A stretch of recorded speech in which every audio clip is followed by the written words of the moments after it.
Hello guys, welcome to my YouTube channel. आज की इस वीडियो में हम प्रीवियस 2 इयर्स के क्वेश्चन पेपर्स डिस्कस करेंगे for BPCC 106। As we all know, psychology courses के लिए ज़्यादा चैनल्स अवेलेबल नहीं हैं एंड ऑल्सो वर्किंग होने की वजह से हमें टाइम भी नहीं मिल पाता है पढ़ाई का। तो अगर आप चाहते हैं कि आप एफर्टलेसली पास हो जाएं, तो इस वीडियो को एंड तक ज़रूर देखें। इसमें हम डिस्कस करेंगे कि जो टॉपिक्स बार बार आ चुके हैं वो, और जो टॉपिक आ सकते हैं वो। मैं ये नहीं कहूँगी कि आप अगर सिर्फ ये पढ़ेंगे तो आपके 50 आउट ऑफ 50 आ जाएंगे, बट अगर आप सिर्फ इतना भी करके जाते हो ना, तो आप लोगों के अराउंड 20+ मार्क्स आ जाएंगे, पासिंग मार्क्स आ जाएंगे आप लोगों के अराउंड। ओके, सो स्टार्ट करते हैं। जो फर्स्ट टू 8 क्वेश्चंस हैं, 1 to 8, these are from June 2024 exam papers. Okay, and from 1 to 8, I have mentioned it over here also. Also, जो 1 to 8 next है, these are from December 2023, and again 1 to 8 next जो है, these are from June 2023, and last we have December 2022 question paper from 1 to 8. So I hope आपको इतना समझ में आया होगा। क्वेश्चन पेपर पूरा अगर हम करते तो लॉन्ग पीडीएफ हो जाता। I try to keep it short. I hope आप लोगों को समझ में आएगा। चलिए मैं आपको बताती हूँ इस पीडीएफ में ये yellow and green highlighted portion का मतलब क्या है। Okay, so let's start. The yellow highlighted portion states the topics which have been repeated.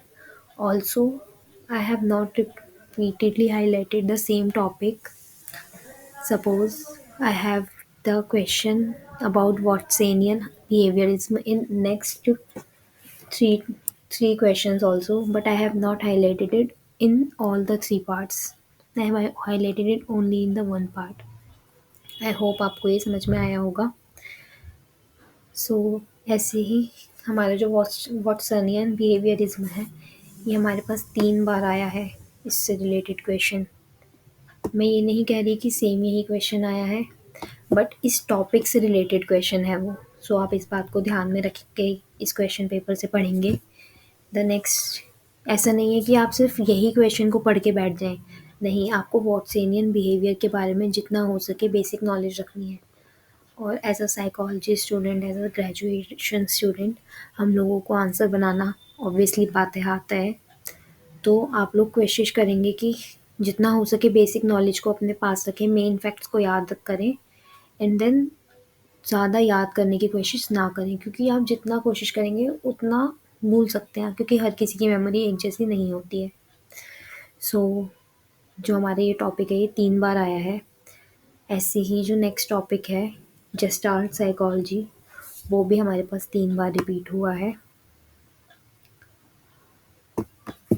And positive psychology जो है वो रिपीट तो, कॉग्निटिव साइकोलॉजी जो है वो रिपीट तो नहीं हुआ है, बट अकॉर्डिंगली ये इम्पॉर्टेंट क्वेश्चन है, तो आपको टाइम मिले तो इसको ज़रूर पढ़ें। फर्स्ट मैं सजेस्ट करूँगी कि जो टॉपिक ज़्यादा बार रिपीट हुए हैं उन्हीं को हम पढ़ें पहले। अगर एक दिन पहले हम पढ़ रहे हैं तो मैं सजेस्ट करूँगी वही पढ़ें। नेक्स्ट हमारे पास टॉपिक है मेजर डिबेट्स इन साइकोलॉजी। ये क्वेश्चन भी आपका रिपीट हुआ है 3 बार। मतलब इस टॉपिक से रिलेटेड क्वेश्चन 3 बार आया है। इसमें बोल दिया कि इससे रिलेटेड डिबेट्स बताओ, बट जो नेक्स्ट दूसरा क्वेश्चन है उसमें ज़रूरी नहीं है यही चीज़ हुआ हो। हमारे पास है यहाँ पे था एक डिबेट वाला question. So let me just, this is the question which I was talking about, free will determinism debate. तो ये डिबेट का ही एक टाइप है, तो वो उसी के अंडर क्वेश्चन आ गया है, इसलिए वहाँ पे उसे हाईलाइट नहीं किया गया है। And the next question is about Hermann von Helmholtz. ये क्वेश्चन रिपीट भी नहीं हुआ है और मैं सजेस्ट करूँगी कि ये जो पर्सन के बारे में क्वेश्चंस हैं इन पे हम फोकस ना करें, क्योंकि इसमें काफ़ी सारे ऐसे पर्सन्स हैं जो हम याद नहीं कर सकते। मेन लोगों पर ही फोकस करें, लाइक फ्रॉइड है, उसको हम याद रख सकते हैं क्योंकि वो हमारे फर्स्ट ईयर में भी था, सेकंड में भी है एंड होपफुली थर्ड ईयर में भी होगा।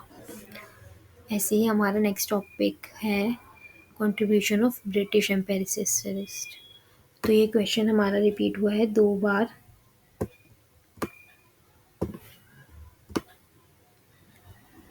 Right.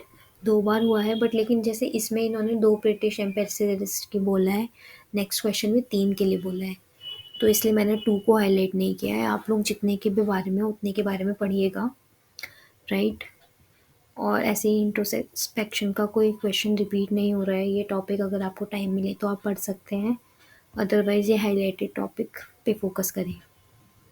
Next question is about functionalism. तो ये भी हमारा रिपीट नहीं हुआ है क्वेश्चन, तो मैं सजेस्ट करूँगी इसको लास्ट में ही पढ़ें, क्योंकि जितना मैंने अब तक समझा है इग्नू के पास्ट ईयर के क्वेश्चंस के टॉपिक ही रिपीट होते हैं। मैं ये नहीं कह रही क्वेश्चन रिपीट होते हैं, इस बात को मैं हाईलाइट कर रही हूँ बार बार कि क्वेश्चन के ऊपर फोकस ना करें, टॉपिक के ऊपर फोकस करें, right. Next topic is psycho analysis. तो ये टॉपिक भी आपका 4 बार रिपीट हुआ है। आई होप आप समझते होंगे इसको पढ़ने के बाद, अगर किसी ने बुक पढ़ी है तो, कि साइको एनालिसिस हमारा इम्पॉर्टेंट टॉपिक है, राइट। ऐसे ही हमारा नेक्स्ट टॉपिक है ह्यूमनिस्टिक एंड एक्सिस्टेंशियल साइकोलॉजी। ये टॉपिक भी हमारा बहुत इम्पॉर्टेंट इसलिए हो जाता है क्योंकि जो एक्सिस्टेंशियल साइकोलॉजी है इसके बारे में हमसे 2 बार पूछा गया है और दोनों क्वेश्चंस में ही उसको दूसरी साइकोलॉजी के साथ कंपेयर करने के लिए बोला गया है। तो आप लोग इस बात का थोड़ा सा ध्यान रखें। जेस्टार्ट साइकोलॉजी हमने पहले ही आपको बता दिया कि ये इम्पॉर्टेंट है। वेक्टर साइकोलॉजी, जैसे बाकी क्वेश्चंस में कहा मैंने कि टाइम मिले तो पढ़िएगा ज़रूर। Next topic is feminist movement. ये क्वेश्चन रिपीट नहीं हुआ है एक भी बार, बट लेकिन ये इम्पॉर्टेंट टॉपिक है। आजकल की सिचुएशन को देख के आई गेस ये टॉपिक पूछ सकते हैं हमसे कि फेमिनिस्ट मूवमेंट का साइकोलॉजी पे क्या इम्पैक्ट है, राइट। 6 क्वेश्चन का मैंने आपको बता ही दिया। नेक्स्ट हमारे पास है पॉजिटिव साइकोलॉजी। ये साइकोलॉजी वाला क्वेश्चन भी रिपीट नहीं हुआ है, बट लेकिन मेरे हिसाब से ये भी इम्पॉर्टेंट क्वेश्चन है। 8th क्वेश्चन इज़, सो अब हम एक बार देखते हैं कि ग्रीन हाईलाइट का मतलब क्या है।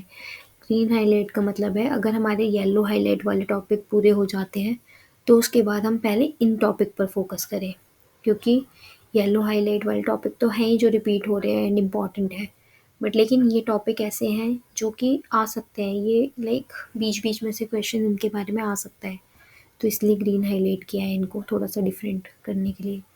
ये ऐसे ही नेम के अकॉर्डिंग क्वेश्चंस आ गए, कंट्रीब्यूशन पूछ लिया इन दोनों साइकोलॉजिस्ट का, तो अब इन कितने साइकोलॉजिस्ट का हम कंट्रीब्यूशन याद रखेंगे।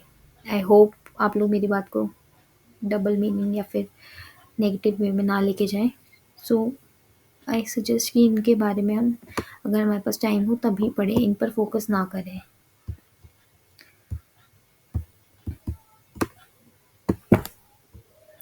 नेक्स्ट टॉपिक हमारे पास है साइको एनालिसिस वाला, जो मैं बता चुकी हूँ कि इम्पॉर्टेंट टॉपिक है।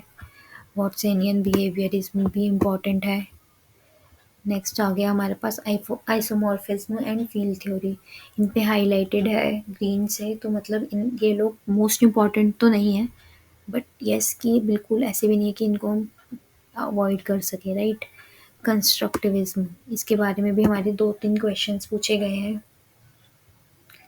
राइट। तो इसको भी हम ध्यान से पढ़ेंगे।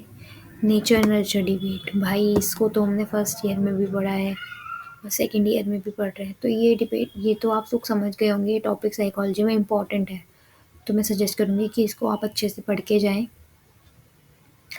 7th question is dualism and double aspectism. तो इसमें ये ग्रीन हाईलाइट है, मतलब ये रिपीट नहीं हुआ है बट लेकिन इम्पॉर्टेंट है, right. Non western traditions and psychology. देखिए ये क्वेश्चन दोनों में रिपीट हुआ है, जून 2023 और दिसंबर 2022, राइट। तो आप लोग इसको ज़रूर पढ़ के जाएं टॉपिक को। ये साइको एनालिसिस का क्वेश्चन आ गया। Next question is describe the evolution of behaviourism. तो बिहेवियरिज्म एक इम्पॉर्टेंट टॉपिक है, तो इसको अवॉइड कोशिश करें, इसे पढ़ के जाएं। नेक्स्ट क्वेश्चन का टॉपिक है वॉटसन इन बिहेवियर। उसके बाद कंस्ट्रक्शनिज्म। तो ये मैंने आपको बता दिया, ये दोनों टॉपिक ऊपर की इम्पोर्टेंट है। नेक्स्ट इज ब्रिटिश एम्पिरिसिस्ट का क्वेश्चन इन कंट्रीब्यूशन। तो आई गेस मैंने आपको तभी बताया था कि फर्स्ट में 2 कंट्रीब्यूशन पूछा है, सेकंड टाइम उसके 3 का कंट्रीब्यूशन पूछा है। तो आप लोग उसी हिसाब से इसके 3 या 4 लोगों का कंट्रीब्यूशन पढ़ के जाएंगे। 7th question is about gestalt test. तो इसमें हमारा जेस्टाल्ट साइकोलॉजी यूज़ हो रही है क्वेश्चन में, तो वो टॉपिक मैं आपको बता चुकी हूँ कि इम्पॉर्टेंट है। 8th क्वेश्चन में आप देखिए, मैंने आपको बताया एग्जिस्टेंशियल साइकोलॉजी 2 बार रिपीट हुआ, और 2 बार रिपीट हुआ का मतलब, और दोनों में ही हमारे को सिमिलैरिटी या कंपैरिजन किया जा रहा है किसी और चीज़ के साथ।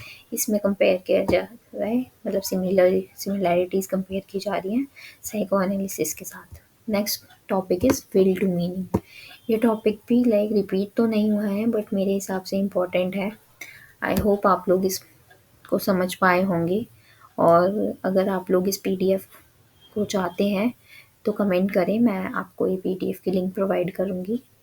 आई होप आपको मेरी बात समझ में आई होगी, एंड आप मुझे कमेंट करके बता सकते हैं कि नेक्स्ट आप लोग किस चीज़ का वीडियो चाहते हैं, किस टॉपिक, किस सब्जेक्ट के आप लोग पास्ट 2 ईयर के क्वेश्चंस चाहते हैं।